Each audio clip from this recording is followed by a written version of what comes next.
Hey there, so I'm Sarah, and I'm going to be talking about migraines for this informative speech. And these are my little note cards.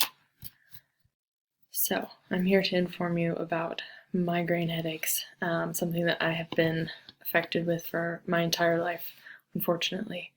They affect a pretty big part of the population, and I think people dismiss it a lot, and it's unfortunate, especially as college students. I think a lot of us feel them come on during this time, and especially at other stressful parts of life. Mine came on when I was in second grade or so it was found out eventually it was hormonal. But there are a lot of different reasons for migraines to come on. Um, when I was younger, they were so debilitating that I was missing 2 to 4 days of school per week as a second grader, which is pretty scary. Luckily, my mom's an OR nurse, and she works with neuro, back, and spine stuff, and so she luckily knew some great neurologists, so we got to go see them. I got tons of MRIs because they thought that I had tumors. They were so bad. The kind of migraines that I get are they're called classical chronic migraines, and so my vision will be completely blocked. I can't see, I can't hear, I can't talk. Like everything's shut down. There's the pressure in your veins gets so big, basically, or the veins get so big from that pressure that it just pushes on everything that's leading up to your eyes, and it can cause a lot of nausea and vomiting, and it's really terrible. I've had to have been hospitalized just for the dehydration itself, because when your brain is just under that kind of duress, it doesn't know what to do, and so it's just trying to make anything happen, and so apparently that's the best method. And it's really, really tough on you as a kid, being on those kind of medications. But anyways, my family, all the women in my family get migraines pretty terribly. We all suffer from it pretty much at the same level, which is unfortunate.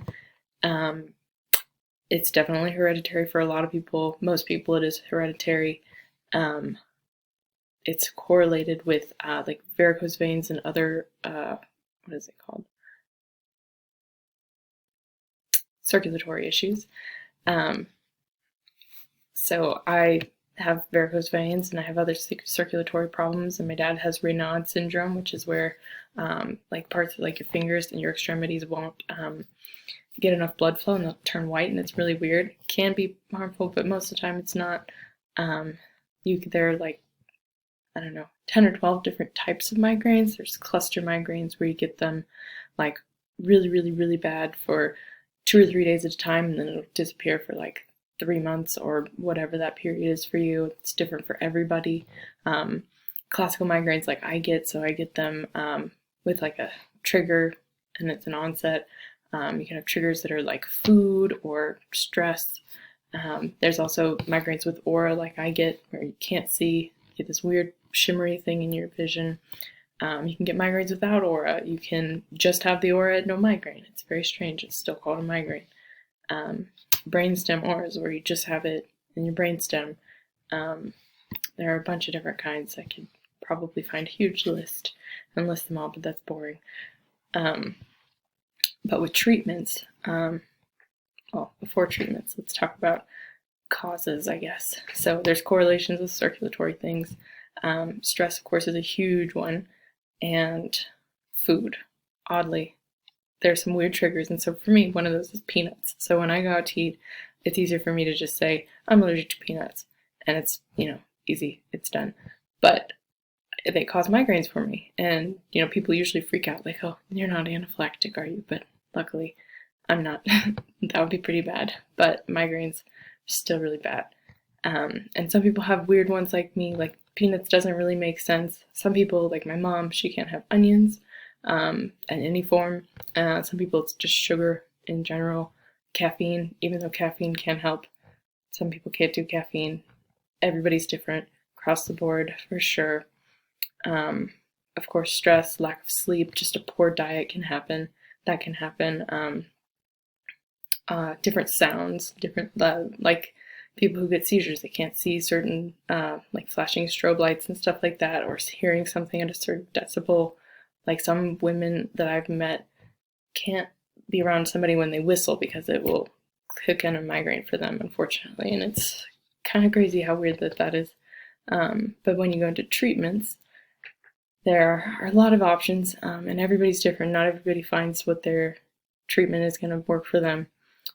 Luckily for me, I was really adamant about finding something that worked for me because I've been in school for so long, and luckily I'm in medicine, so I understand it, and so I've been able to kind of tweak it a little bit more.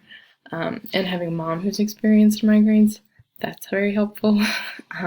So I take a daily preventative, which is actually an anti-epileptic medication, so it kind of calms my brain down so that I don't get daily headaches that lead into really, really terrible migraines, and it's helped tremendously. I've been on it for about 2 years, and it's worked. It's actually a really common treatment for people with migraines and for people with a lot of other different ailments. My mom takes metoprolol, which is a blood pressure medication, which is another really common treatment.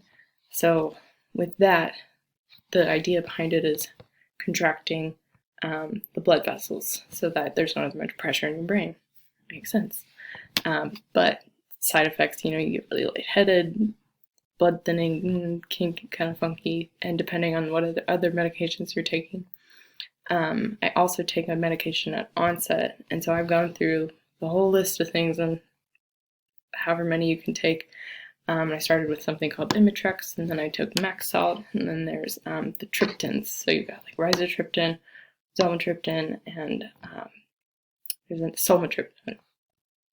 And so Zomig or zolmitriptan is the most effective one, and it was a lifesaver. I could take it at onset, it would be done in 30 minutes, I could still work, I could still do whatever I needed to do. It would feel a little wonky, but I could still do what I needed to do, which was fine.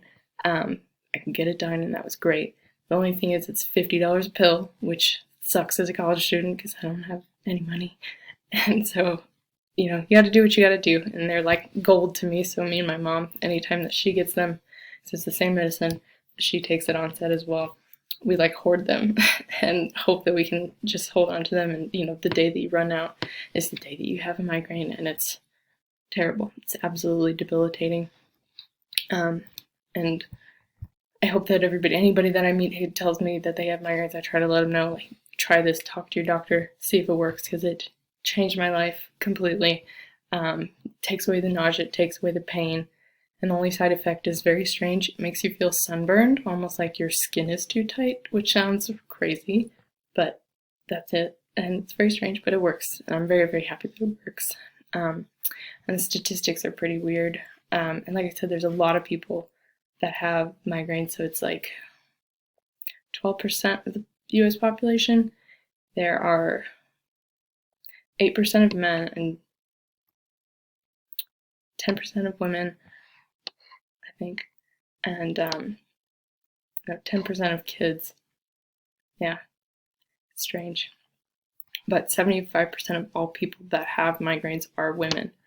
So I don't know if that's correlated with just a general stressor or what.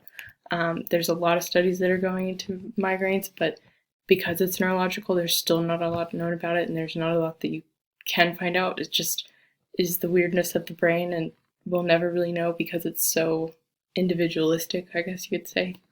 And there are still, like, treatments, like I said, are different for everybody. We can never really find out exactly what's going to work for everybody. We can just hope. And it sucks. Most people don't find a cure for themselves or like anything that helps. I know with CBD becoming a huge industry, that's been really helpful for me. That will even help my daily headaches if I need to take it more like regularly. And I know a lot of other people have had that help them as well. So I hope if anybody that you know, or if you experience migraines, that this has been a tiny bit helpful. But good luck, I hope.